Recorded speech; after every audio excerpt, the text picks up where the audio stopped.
Ketua Dewan Penasihat DPP Partai Golkar, Luhut Binsar Panjaitan mempertanyakan apa kesalahan mantan Ketua Umum Partai Golkar Erlangga Hartarto sehingga ada pihak yang ingin menggelar musyawarah nasional luar biasa atau Munaslup.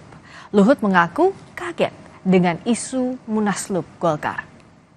Saya agak kaget juga mendengar gonjak-ganjing mengenai partai kita ini, Partai Golkar sebagai aset demokrasi Republik Indonesia ini yang mau didorong agar ada Munas luar biasa sebelum Munas Desember tahun 2024 ini. Saya ingin menyampaikan pada semua teman-teman yang menonton video ini, jangan pernah Golkar itu diatur-atur oleh orang luar. Biarlah Golkar itu menentukan jalannya sendiri. Apa yang salah dengan Ketua Umum Golkar, Saudara Erlangga? Saya di kabinet sama-sama dengan dia dan dia melaksanakan tugas yang baik, dan menurut saya Golkar dalam pemimpinan dia itu juga mencapai prestasi yang cukup baik. Sekjen PDIP Hasto Kristianto mengaku terkejut dengan berita pengunduran diri Erlangga Hartarto sebagai Ketua Umum di Partai Golkar. Menurut Hasto, Erlangga adalah sosok komunikator yang baik dalam membangun kerjasama politik antar partai.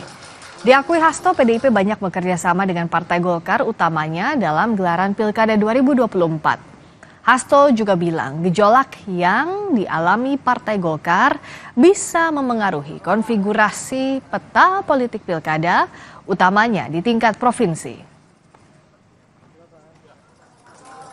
Sehingga hal tersebut sangat mengejutkan karena ini dalam rangka Pilkada serentak.